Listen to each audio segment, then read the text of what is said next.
Welcome friends, welcome to my YouTube channel. Today we are going to discuss about merits, limitations and suggestions of observation method. जैसे हमने पढ़े थे, discussion किए थे, observation एक method है जिसको हम ऑब्जर्व करके स्टडी करते हैं, कोई भी इंस्टीट्यूशन या बच्चा या स्टूडेंट या भी हमारा सब्जेक्ट जो भी हो। तो आइए देखते हैं इसके मेरिट्स में क्या क्या आते हैं। पहले ये ऑब्जेक्टिव और साइंटिफिक है। ऑब्जेक्टिव मतलब यहाँ हम समझ सकते हैं ऑब्जेक्टिविटी, जिसका बायसनेस नहीं रहता या फिर किसी के ऊपर फेवरेटिज्म भी नहीं आ सकता। फिर वैसे साइंटिफिक भी रहता है, मतलब यहाँ इसको हम कहीं भी लेके टेस्टिंग करवा सकते हैं, इसको प्रूव करवा सकते हैं। कोई भी सिचुएशन में ये प्रूव कर सकता है कि नहीं, ये रिजल्ट जो आया है वो सही है। फिर आता है रिलायबल एंड वैलिड। ये रिलायबल भी है, मतलब हर कहीं भी ये वही रिजल्ट लाएगा, और वैलिड भी है, सही भी है, मतलब इसका कोई डिस्कार्ड नहीं कर सकता, इस टाइप का रिजल्ट देता है। फिर थर्ड में हम बोल सकते हैं इसको इकोनॉमिकल, जिसमें पैसा ज़्यादा खर्च नहीं होता, कम पैसे में भी हम इसको स्टडी कर सकते हैं, ऑब्जर्वेशन कर सकते हैं। Flexible to collect data in any situation. तो यहाँ देख सकते हैं हम कोई भी सिचुएशन में जाएंगे तो इसका जो डेटा कलेक्शन है प्रोसेस वो कर सकते हैं, यहाँ कोई भी प्रॉब्लम नहीं आ सकता, मतलब हर कोई सिचुएशन में ऑब्जर्व करके डेटा कलेक्ट कर सकते हैं। Fifth, behaviour of children, abnormal persons and animals can be studied easily. बच्चे वो बोल नहीं पाते, इतना फिर क्लियर नहीं रहता उनका जो बातचीत। एबनॉर्मल जो कोई मेंटली डिस्टर्ब्ड रहते हैं, या फिर एनिमल्स जो बोल नहीं पाते, वो बस इशारा करते हैं, या फिर ऐसे उनके भाषा में जो बोलते हैं, यही चीज़ों को जिसको नॉर्मल बच्चे या नॉर्मल रिसर्चर समझ नहीं पाते, उसको भी हम ऑब्जर्वेशन मेथड के माध्यम से हम समझ सकते हैं। तो ये ऑब्जर्वेशन मेथड ये सभी को समझने के लिए हेल्प करता है। उसके साथ साथ behaviour of individual and group, एक इंडिविजुअल हो या चाहे ग्रुप क्यों ना हो, हम उनको भी स्टडी कर सकते हैं एक साथ। It provides a ground for experimental method. तो एक्सपेरिमेंटल मेथड जो है यहीं से शुरू होता है, इसका जो रिजल्ट है वहाँ से हम आगे बढ़ सकते हैं और इसको स्टडी करके आगे एक्सपेरिमेंटल मेथड तक पहुंचा सकते हैं। इस तरह हम कोई इंडिविजुअल या फिर कोई इंस्टीट्यूशन क्यों ना हो, इंस्टीट्यूशन जैसे स्कूल कॉलेजेस वगैरह हुआ या फैमिली भी क्यों ना हो, इसको हम स्टडी कर सकते हैं। तो ऑब्जर्वेशन मेथड ये सभी में काम देता है और ये सब है उसका मेरिट्स। आइए देखते हैं अभी लिमिटेशंस ऑफ ऑब्जर्वेशन मेथड, क्या क्या प्रॉब्लम हो सकता है या फिर हमें कौन से दिक्कतों का सामना करना पड़ता है। पहले personal interest of an observer. तो यहाँ जो ऑब्जर्वर रहते हैं, अगर उनका कोई पर्सनल इंटरेस्ट रह गया कि फेवरेटिज्म रह गया अंदर ही अंदर, तो यहाँ एक प्रॉब्लम हो सकता है। अगर जैसे कि उसके पेरेंट्स या उन्हीं के बच्चों को या फिर उन्हीं के स्कूल या उन्हीं के इंस्टीट्यूशन को जब स्टडी करते हैं तो वहाँ बायसनेस आ भी सकता है, तो ये एक प्रॉब्लम हो सकता है। फिर second the element of biasness, वही जो बायसनेस बोले अभी। Misleading physical activities.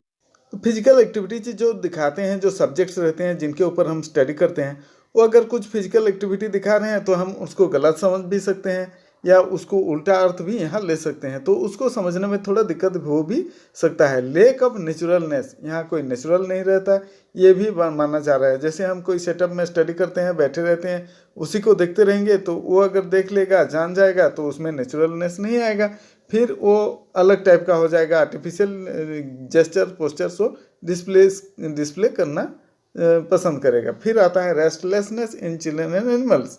जो बच्चे रहते हैं उसमें रेस्टलेसनेस भी आ सकता है, मतलब वो जो डिस्प्ले करते हैं जेस्चर पोस्चर, उसका थोड़ा चेंज हो जाएगा, वो थक जाएंगे, थक के भी अलग अलग एक्टिविटीज करेंगे, तो उसमें भी हमारा जो रिजल्ट है वो थोड़ा प्रॉब्लम में आ सकता है या फिर सही रिजल्ट नहीं भी आ सकता। मेथड, ऑब्जर्वेशन मेथड को हम कैसे इंप्रूव कर सकें, कैसे सही कर सकें, या कैसे हम एक्यूरेटली हम ऑब्जर्व कर सकते हैं। First one is that use of mechanical devices. Mechanical devices यहाँ जैसे कि रेडियो हो गया, माइक्रोफोन हो गया, या फिर रिकॉर्डर कैमरा क्यों ना हो, या फिर स्टिल कैमरा क्यों ना हो, या फिर हम और भी ऐसे कुछ डिवाइसेस ले सकते हैं, इलेक्ट्रॉनिक या मैकेनिकल डिवाइसेस, जिससे हम सही ढंग से यूज कर सकें।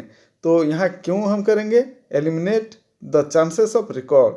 चांसेस अगर कोई भूल जाते हैं या फिर कहीं स्केप हो जाता है तो उसको हम यहाँ एलिमिनेट कर सकते हैं। फिर इम्पोर्टेंट इंसिडेंट्स जो है वो हर सेकंड का हम रिकॉर्ड कर सकते हैं।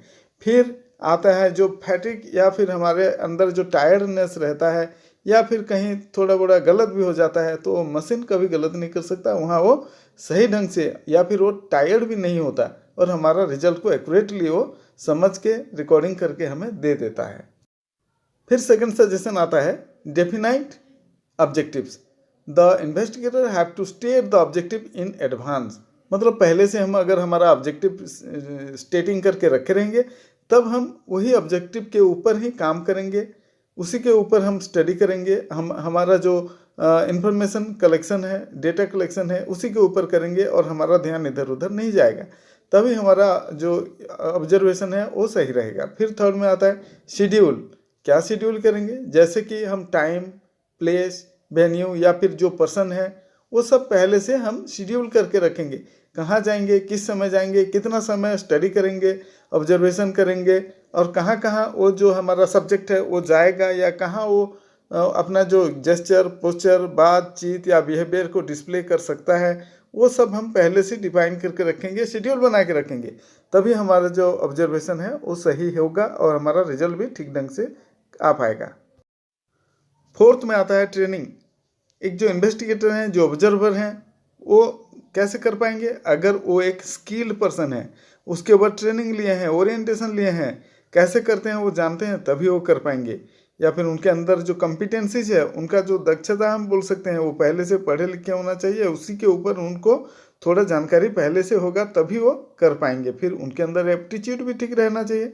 अगर वो पॉजिटिव हैं, उसको कैसे करते हैं, उनके अंदर एक जुनून है, तभी वो ऑब्जर्वेशन कर पाएंगे। फिर प्रॉपर ट्रेनिंग फॉर ऑब्जर्वर्स, तो उसी ऑब्जर्वेशन के के लिए उनको पहले से थोड़ा ट्रेनिंग लेना चाहिए, तभी उसका ऑब्जर्वेशन जो है वो ठीक हो पाएगा, प्रॉपरली कलेक्ट डेटा कर पाएंगे। Fifth, precise.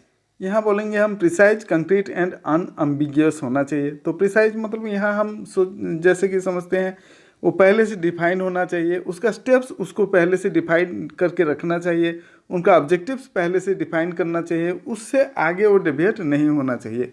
तो यहाँ हम बोलेंगे प्रिसाइज, कंक्रीट और अनएम्बिगियस। उतना वो क्लमजी नहीं करना चाहिए, पूरा क्लियरली स्टेटिंग रहना चाहिए, तभी उनका ठीक से ऑब्जर्वेशन हो पाएगा। तो ये था दोस्तों merits, limitations and suggestions for improvement of observation method. आशा करता हूँ ये वीडियो आपको अच्छा लगा हो। वैसे एजुकेशनल वीडियोज देखने के लिए आप ये चैनल सब्सक्राइब कर सकते हैं। Thank you.